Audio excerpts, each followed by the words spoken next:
Good morning. Welcome. Welcome to the Making Emotional Intelligence Accessible. This is part of the Anxiety Crusher series, Stop the Spiral Before It Begins. And to do that, we focus on step three of the seven-step reset. The seven-step reset includes the seven steps that happen through habit change, whether it's on a micro level or a macro level. So when I use it as in transformation with the work I do, it's to help people make that shift, transformation after 50, been living their lives by habit 15 or 20 years. And that reset is to reset the conditioning for their life design, as opposed to what it was built based on their 0 to 7, reinforced in their teens, and then the prefrontal cortex model of the world that happens by between age 19 and 27. By focusing on step three, the conditioned reaction, we're able to build resourcefulness in at the conditioning level. So the reason why I would argue most habit change formulas don't work, one is because oftentimes they're hacks, and hacks are going to get absorbed by the homeostasis. The brain is always trying to get to efficiency, which is back to the way it's always been. Our job in working on a quest is to continually upgrade our identity so that it matches the quest or exceeds what the quest needs. The problem is we're fighting against homeostasis, not realizing it, and the brain thinks it's doing something good. It thinks it's helping us. The problem is that's a hunter-gatherer brain. It made sense thousands of years ago, but today, when a person who's even born today, their 0 to 7 is not going to be very useful 20 years from now, let alone 50. And for those people who are 50 years old today, the world at 0 to 7 in the 60s and 70s, completely different.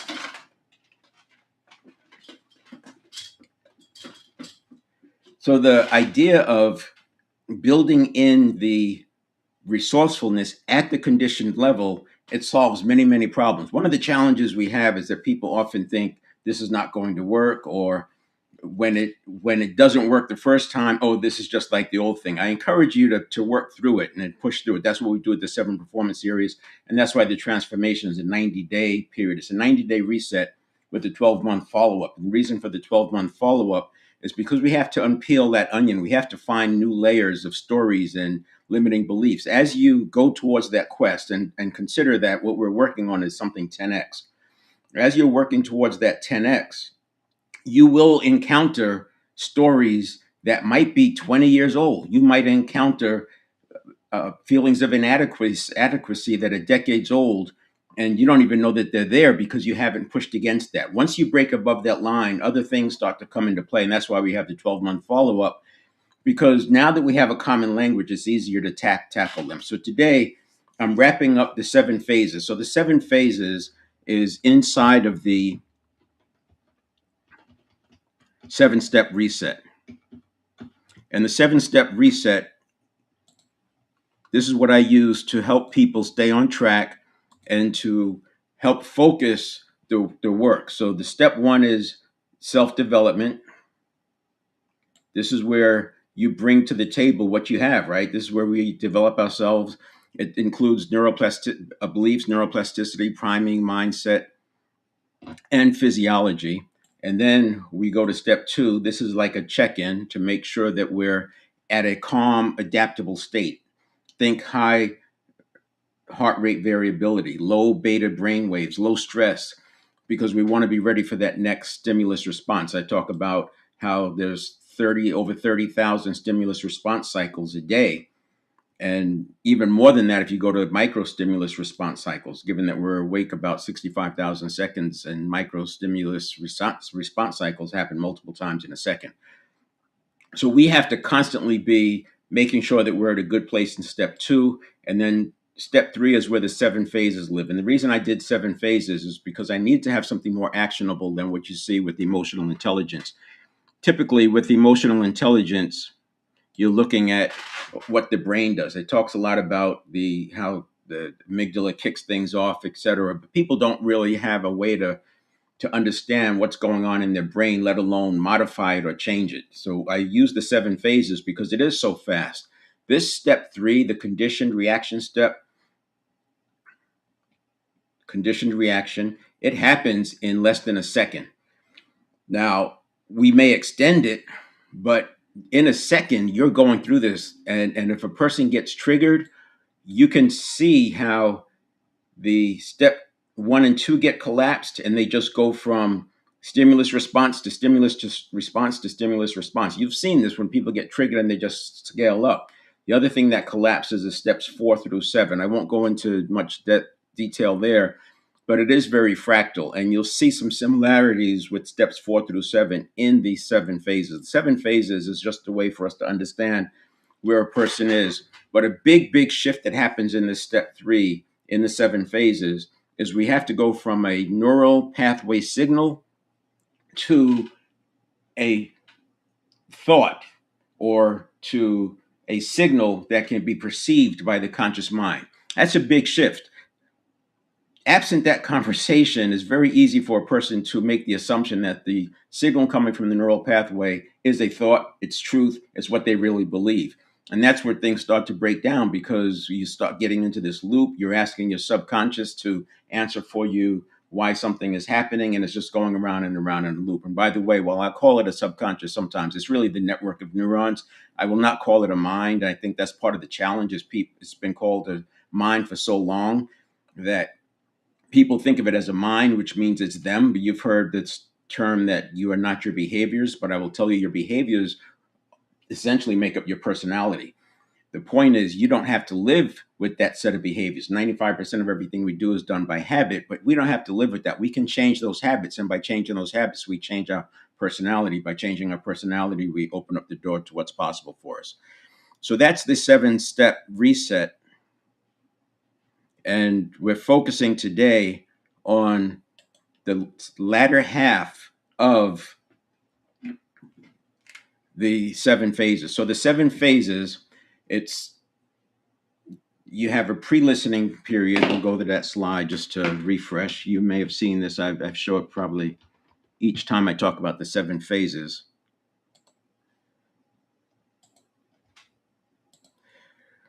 You have this pre-listening phase that happens here. This is where the central nervous system and the brain are paying attention to your surroundings, what's going on, context, and is preparing you for what is a likely stimulus to come. This is the stimulus part right here. So stimulus happens after this thing begins. This is the T-100, but that's the first phase. And then we go into initial detection. During initial detection, this is the reaction time, the quarter-second reaction time before the subconscious or network of neurons comes online. But it's actually online already. You're just not aware of it. It's working in the background. That's where the cognitive biases come in, the priming, mental shortcuts, heuristics, past conditioning comes in, and meaning starts to form. And that's what happens here. Then this is the quarter of a second. This is where the subconscious takes it and packages it, is preparing it, is getting it ready for the handoff to the conscious mind. And that's what we're talking about today, the conscious mind part of it. This is a major part of the models I talk about, because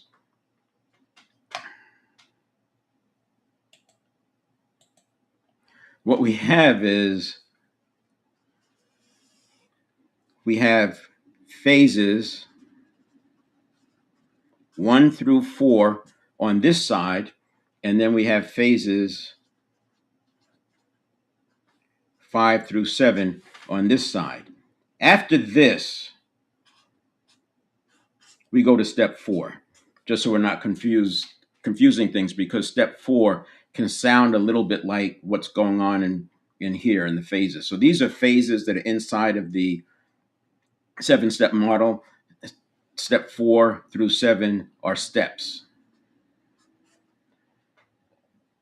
It's all fractal, so you'll see repeating, and that's why there's similarities at the micro level and at the macro level. On this side, we have neurons, neural pathways, synapses, myelin. Here's where we can change our habits. This is where the habits live. The habits live in the network of neurons. Now, there may be some habits of thought, but those are often triggered by habits that are living in the network of neurons. This is conscious thought. So when you hear about like the power of now and powerful present moment, mindfulness, that's living here and you're mindful, which is where we get to, by the way, in step 7, where we are prepared now for the next stimulus response, or the stimulus that comes along. The big change is this handoff from the neurons. Remember, we have 11 million bits per second processing speed over here. And this 11 million bits per second has to cut down to what can be understood at 50 bits per second. But it's also going from signal to thought.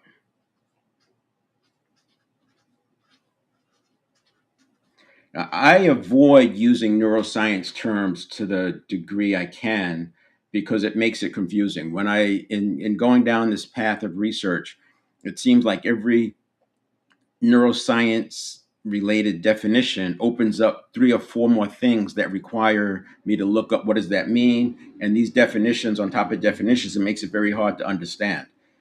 So I don't talk about the amygdala, the basal ganglia, the prefrontal cortex, and hippocampus. It doesn't, to me, it doesn't matter because the brain is all neurons, and at this level of the conversation, they all behave the same. And myelin rules, synapsis rules, synaptogenesis rules. You understand those, and neuroplasticity. You understand those, and you're going to be way ahead of the game.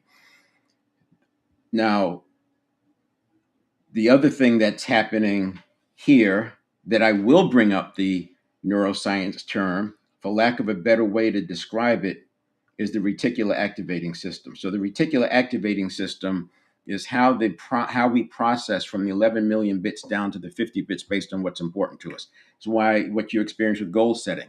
2 experiences come out of goal setting initially, right? One is you start getting serendipity and you see things coming together. This is why people think, oh, I manifested it, because all of a sudden they see things. Those things are always there. It's what's happening when you see a headline and you're thinking, man, I was just looking for that. And you see the headline. It's not that the headline showed up at that moment. The headline was always there potentially. It's just that now that you're paying attention to it, reticular activating system is bringing it to your attention. So this is really, really important because we can train the reticular activating system on what to look for. And it's part of this model. This is why you can get to the point where you can change your habit just by deciding you want to change it.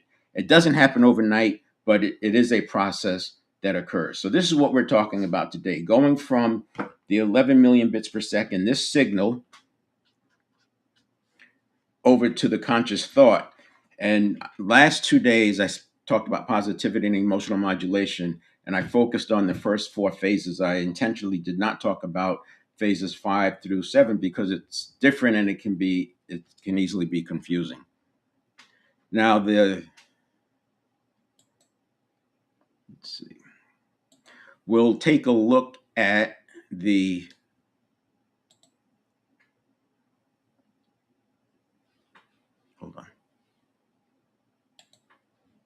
take a look at the 4 phases, state phases 5 through 7.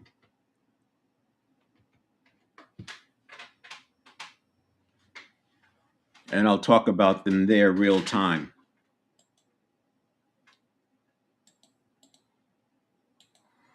So I'll expand this because it's a little bit hard to see. But the way it's set up is you have, in the first column, you have the phase 4. I included 4 because it's the beginning of the handoff. Remember, this is the last of the phases that are all neurotransmitter, but it begins the transition over to the conscious mind. The backdrop is we're making emotional intelligence actionable and accessible. So the first column are the phases. We have a reaction assembly, the pre-conscious surfacing starts, the conscious engagement, and then the consolidation and reinforcement. I would say agency lives across the entire step 3, but this is where you start to be able to make choices. People know that we should pause and make a choice, but oftentimes by the time we get to phase 5, they've already lost the initiative. They can't make that choice because the neurons are just firing. Again, you go to the extreme of a person being triggered or in a phobic response. There's no entry point. So what's actually happening? Phase 4, associations, past patterns, condition pathways. They assemble recommended responses. No language yet. This is just readiness. This is momentum. But what is important is this is going to be following the path of least resistance. That path of least resistance is from myelination, from synapses. These are well-worn habits. This is why you repeat the same behaviors over and over. Then the next thing, you'll notice this. This is a rising urge, an impulse, maybe an emotional charge. Something feels like it's forming. I know what that is. I remember that. And yeah, but it's happening at the speed of light, 11 million bits per second. It's coming really fast. And then you decide, this is my decision. I already know what it is. When this happens, it's often very difficult to pull a person back from the edge because they believe it's really their thought. They believe they consciously got there. And as you unpack it, they lean into justifying it and the rationale, and they double down, and then you're done. So as a coach, when I see that happening, I just back off and change subject. We talk about something else, and I come at it from a different angle, because what I don't want to have happen is for that to turn into a neurobiological event. So I have about 90 seconds while it's still just emotion flowing through. And if I can get away from it in that period of time, it moves on. It doesn't get lodged in as an association in the neural pathway, which is important. And I encourage people to learn to do that for themselves as well. So the agency upgrade here, recognize that this is a pre-decision formation. It's not thinking.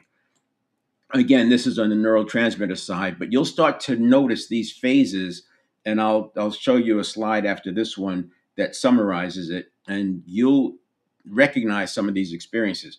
As a leader, you'll see it in others. As a person, you'll start to experience it yourself. Okay, so this is the first of the 5. This is now the handoff to the conscious mind, but it's seamless.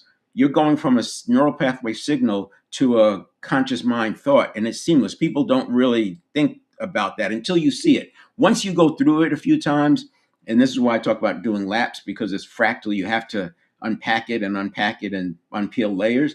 Then you get to the point where you instantly know that's from the network of neurons. This is a conscious thought. And once you get there, you're really home free, because you don't have to go through this 7-step reset every single time. It's more of becomes a habitual process that you do. Then we have, so the column heading is what's actually happening.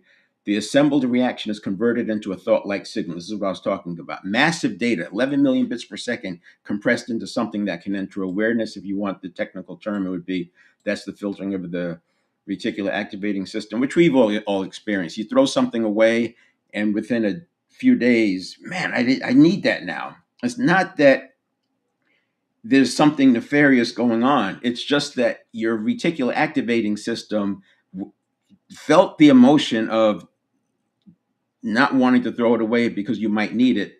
So then it's looking for reasons to need it. And then, of course, you need it. So when you get that, you'll throw stuff away. And when it shows up, oh yeah, that's just the process. And eventually you won't even get it anymore. It's the same thing that happens with the goal setting, as I said. So the two things, one with goal setting, you get the serendipity is one version, but the other version is you get the obstacles. Like you set a goal and all of a sudden obstacles show up. What's that about? Again, it's just how we're wired, and that's why the 7 steps are what they are. The 7-step reset is what it is, because we've got to be calm and neutral and conscious and mindful so that we're not falling into those traps. Now, again, so we're in step 5. This feels obvious. I know what to do. I should jump in, strong clarity. This is where you may feel or experience some telling tension. If you're an observer, you'll see the person there start tapping, and they'll lean forward. They want to talk, right? So as a coach or as a leader, I pause. It's like fighting against telling tension. You're just asking for the 50, 60, 70% of what I say next to be ignored, because they're focused inside their head. So I just back off and say, what's coming up for you? And the common misinterpretation is, it's clear, so I must act now. I have to correct them. And that's that telling tension that comes in. As a person, you may notice it in yourself. Oh, I got it. If you feel that, I would say just make a note, just put a check mark on your paper or whatever, or move something, take something, move a pen over to another spot. That physical thing is like making a note that I need to talk about that. And then you could go back to engaging and listening, because usually what'll happen, if it's a well-organized presentation, they're going to address that anyway, and your telling tension goes away. Phase 6 is the conscious engagement. So when I talk about phases 1 through 4, what we want to avoid is fight or flight.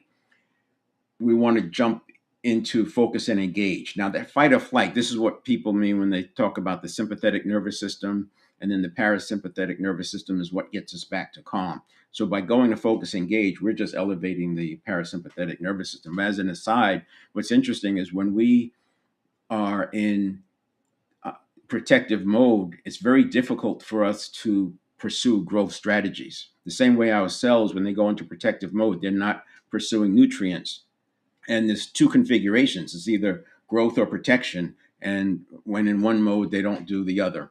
So the conscious mind evaluates what arrived and decides how to engage. But if you are a manager running an assembly line, this is fairly valid, because especially if you've been doing this for a few years, because you know what comes up. There's a small range of incidents that come up, and you know what they are, you know what to do, and that's where you get that certainty. But if you're designing out of the field of infinite possibilities, which we usually are now today with all the volatility, uncertainty, complexity, and ambiguity going on, it makes sense that we have to adjust on the fly, that things are going to be different, that what we're experiencing today is different than what we experienced before. The internal experience of pause, a choice, awareness options appear, tension between impulse and tension. This is where I talk about holding the tension, right? Sometimes we have to hold that tension between what is and what we want. And that's important because it's in that tension that allows us to hear the rest of the signal. If I don't act now, I'll miss it. That's a common misinterpretation. The agency upgrade would be, is this signal complete? What do I not know yet? Being able to ask that question. Now, in the steps, in phases 1 through 4, I talked about the primary question as sort of a template. So you ask that primary question. Instead of, am I safe? You ask a question, what's important now? Or what's my focus? Or how does this relate to my purpose? And that's your primary question, is what's the relation to my purpose? How do I prioritize for my purpose? And then phase 7 is the end of it. This is when it hands off to step 4 in the 7-step model, right? 7-step reset. Consolidation and reinforcement. If we don't do something about it, action or non-action, it feeds back into the system, training future reactions and what will stand out next time. Meaning, there's two phases. There's two ways that this can happen. One is, like I said, the operational model, where it's an assembly line that you've done this before, you know exactly what's coming, and that signal is more likely going to be an accurate signal and a direct, this is what you should do. But if in project work, and this is one of the reasons why project and operational work breaks down so much, is that in project work, everything is new. So you need to be thinking about dependencies and critical path, and things need more research. You can't just take a quick action. And anybody who's been in an organization any amount of time, they've seen leaders who apply operational thinking to project work, and they just do a quick fix, quick fix, quick fix. You do that enough times on a 1-year project, and that last month will take you 2 years to finish, because you've piled in all these new problems because you never really did root cause analysis. And then we have the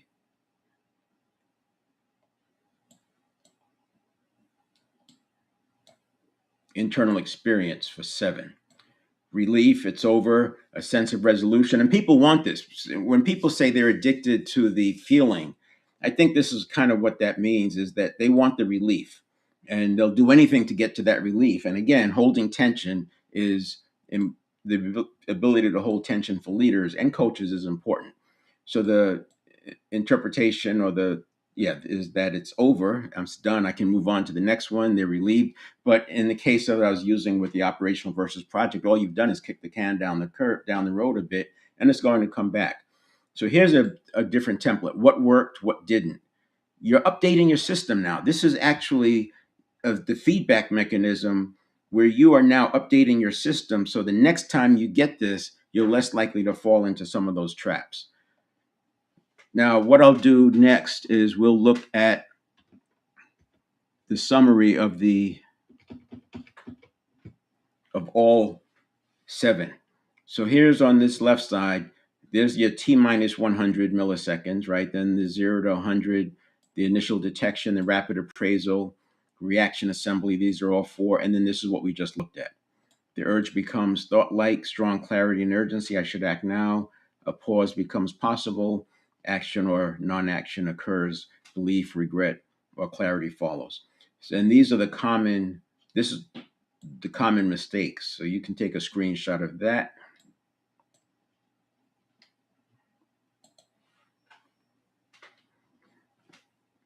And then just start to unpack that along with the emotional intelligence, what you're experiencing. So emotional intelligence, it talks about this, but in the context of what's going on in the brain. And that's why I say it's not really actionable, because what are you going to do here? I'm providing templates, I'm providing words that you can use, and I'm providing distinctions from one phase to the next so you can see where it happens. Most people that I'm working with, I'm going to have to focus on that transition from the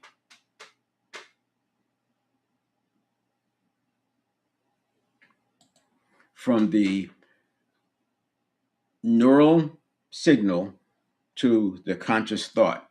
But in other cases, and this would be an example where a person they hear two words of a sentence and they automatically start responding, or where a word comes up and the person jumps into telling tension.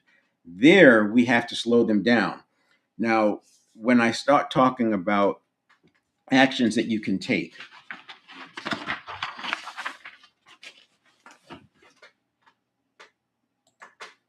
so if we have the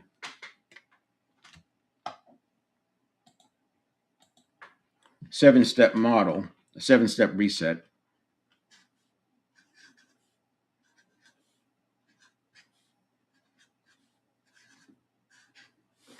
so here in this area,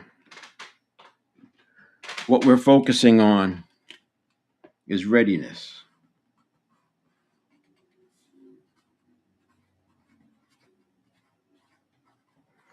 High heart rate variability. There's a correlation between heart rate variability and willpower. Willpower wanes throughout the day. The more heart rate variability, the higher the heart rate variability, the more we'll hang on to that willpower. Willpower also wanes with decisions.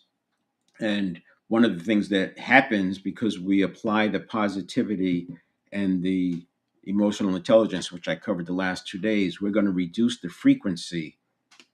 And that's what we're doing here. Reduce frequency, reduce intensity. See, people go into fight or flight because the stimulus is interpreted as something akin to a tiger in the Serengeti. Most of us don't run into that level of threat, so there's no need to lean in with that much fight or flight. This is why we stay with focus and engage. And by doing the positivity exercise, we're going to reduce the frequency of stimuli that kick us into a fight or flight. And we're also reducing the intensity of those that we receive. So you end up with more calm, and that works to over here to more adaptability. Then here, from 4 to 6, we have response, modulation,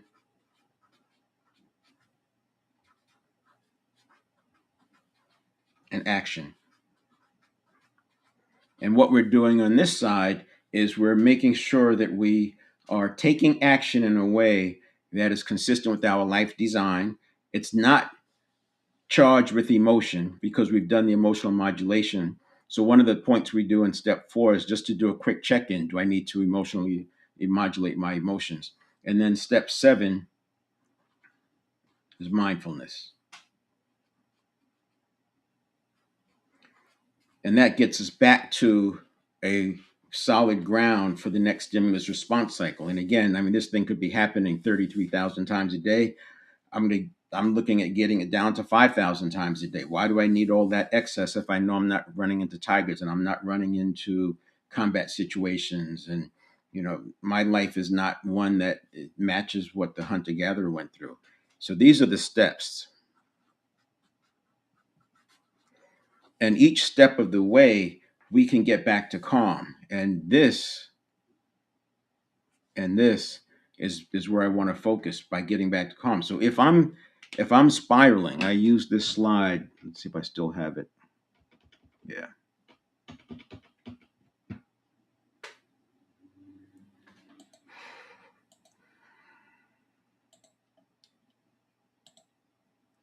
I use this example of how when a person gets triggered, the pre-stimulus collapses and the response side collapses. So we never get back to mindfulness. We never get back to a calm state, self-image, etc. And we're just going from conditioned reaction to conditioned reaction to conditioned reaction to conditioned reaction. This is that spiral that I was talking about. One way to stop it. There's many levers for all of this, but one way to stop it is just take a long, slow breath. But thinking about taking a long, slow breath, not to solve the conditioned reaction we're already in. It's too late for that one.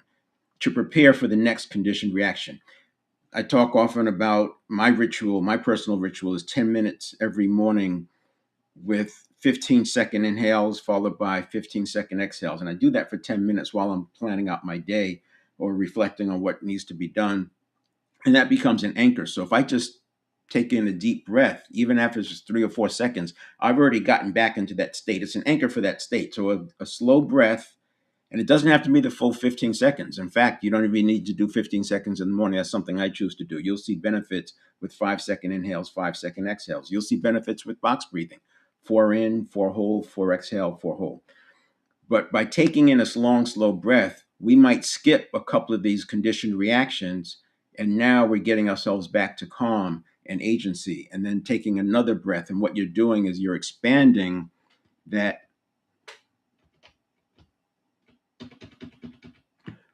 pre-stimulus side. And by expanding the pre-stimulus side, we're now going to have some room on the response side and getting back to mindfulness. So that's the idea of what we're doing. So as we see what's going on.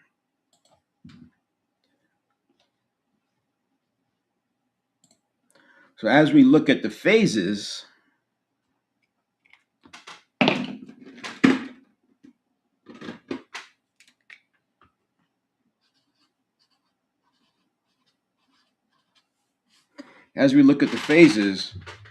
you have 1, 2, 3, 4, 5, 6, 7. And this is the shift. This is the transition. Now over here, phases 1, 2, 3, and 4, long, slow breaths are always a good thing to do. Just breathing, staying mindful, staying calm is always going to help. Over here, we don't want to just keep repeating this long, slow breathing, right? There's differences. Here, what we want to do is take that long, slow breath to give us a chance to pause. We don't need it all the time. You need it when you start feeling that sense come up that I have to do something, right? Telling tension. If we're getting telling tension,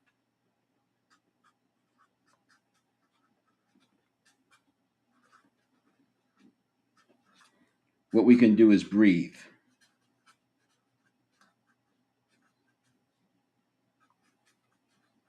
Just take that long, slow breath to mitigate the telling tension or whatever's coming up for you, whatever that tension thing is that's coming up for you. And again, I don't think I want to avoid just saying, "Hey, just breathe," and that's like always the solution.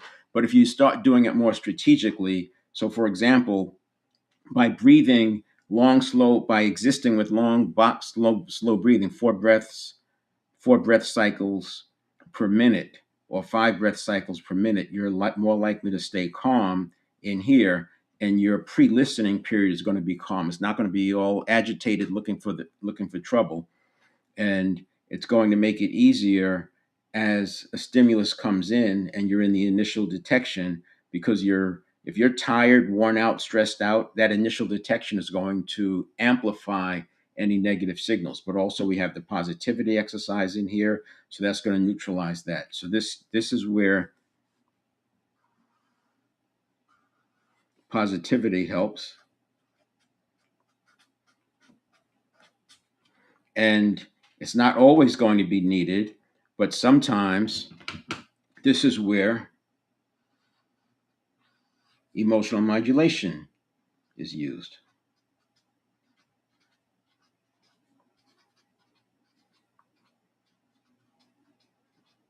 And this is the same emotional modulation that I'm going to talk about up here in step 5, but it's done in a very short period of time and it's done with inside that second. It's because something's coming up and you want to emotionally modulate before it comes up.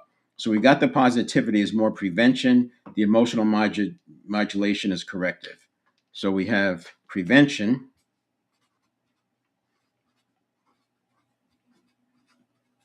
and we have corrective.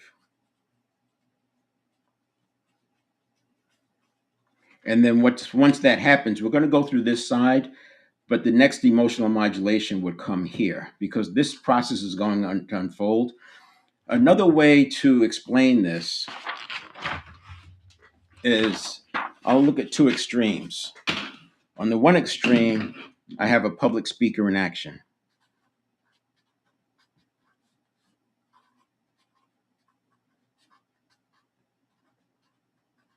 And on the other end of the continuum, I have an executive with a leadership team.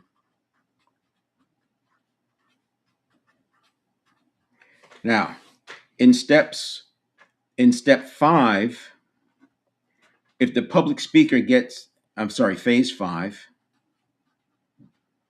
if the public speaker gets some signal from the audience that something is needed, they're going to quickly be into 6 and 7 with adjustments.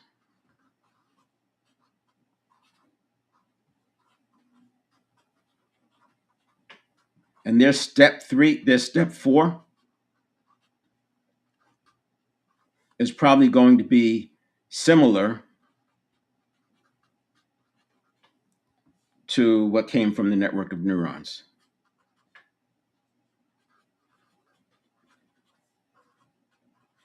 And if you do a lot of public speaking, you've experienced this because you're up there and the lights are on and the cameras are rolling and you don't have many options, right? That signal of that question comes up. You have to adjust real time. You give your best shot. And sometimes the experience that came from out of the blue. Well, your network of neurons is operating at 11 million bits per second. You've got the right framing. You've got the right calm. It's going to pull the information that's needed. And this is why we have the corrective and the prevention, et cetera. The executive, step 5, they get that signal, but they're going to delay. See, they know they need more information.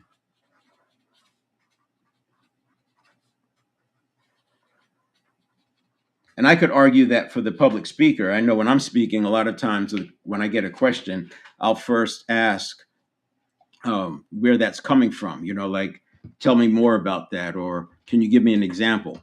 And I'm asking, it may seem like I'm delaying, but I'm also asking because I want to answer. It's almost like information is moving in one direction or the other, and it's a data point. It's like a photograph. I want the video. I want to know, where did this come from and where is it going? That's the video version, not just the static version. My point is, yeah, there will be times where I will get more information, but I'm still in real time. It's not like I get an extra hour to answer the question. My time is measured in seconds when I'm on stage, right? It feels like 15 seconds feels like an eternity on stage. But the executive, they need more information, and their step 4 is going to be more like delegate, delay,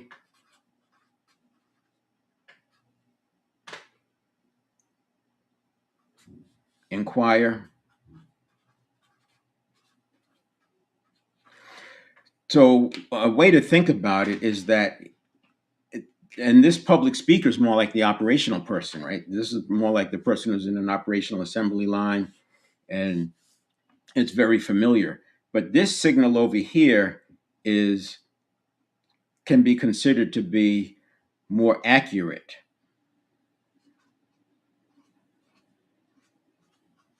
because of the time frame. You have to see it as an accurate signal. You can't assume that you don't know information. You have to work with the best you have. You may have to come back and correct, but that's just the nature of it. And over here, it's just a prompt that you have to look at something. So hopefully this starts to paint a picture of how what I'm doing is making emotional intelligence more actionable, because we do have to set the stage, we do have to set the climate, we do have to set the environment, and we're going to do that sometimes one person at a time, sometimes one to many.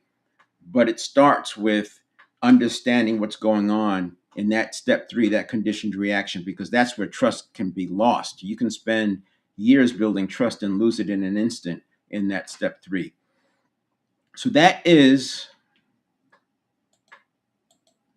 the 7 phases. I'll bring that slide up one more time.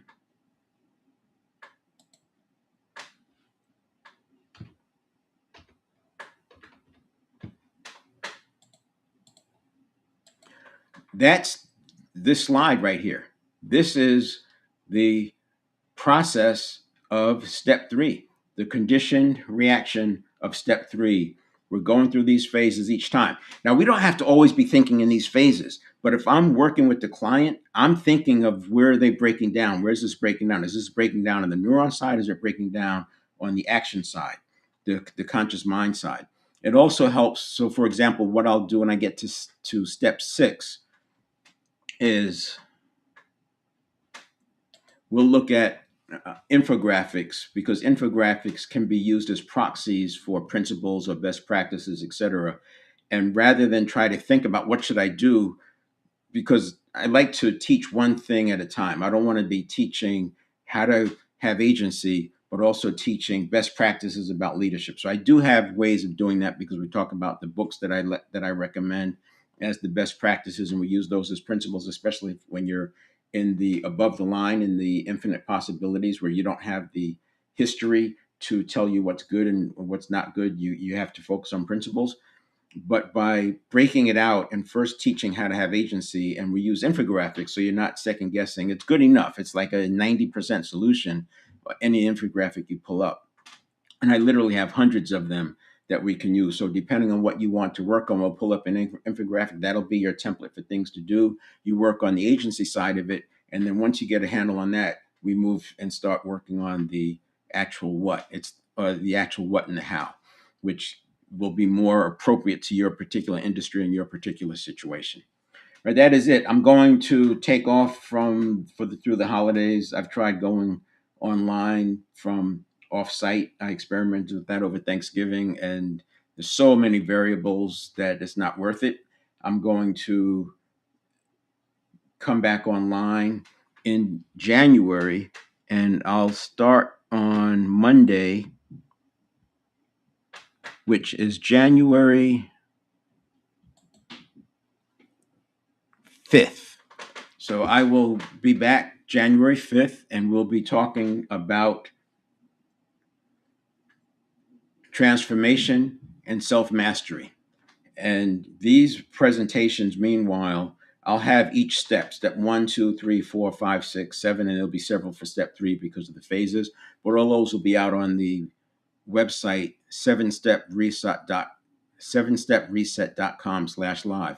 If you're watching one of these videos anywhere along the way, you can join me anytime in January online. Just join the conversation using the link that's provided. And that link looks like this.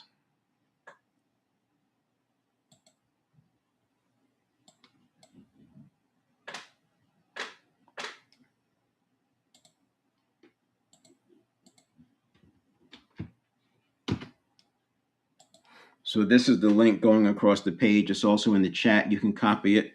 That link we'll give you an invitation on stage to come on stage and we can have a dialogue. I do expect to start doing some co-hosting because there's so much knowledge out there around emotional intelligence, and I would like to have some people who are experienced with emotional intelligence have a dialogue around this so people can make more meaning. The more conversation, the more distinctions people can make, and then it makes it easier to own it.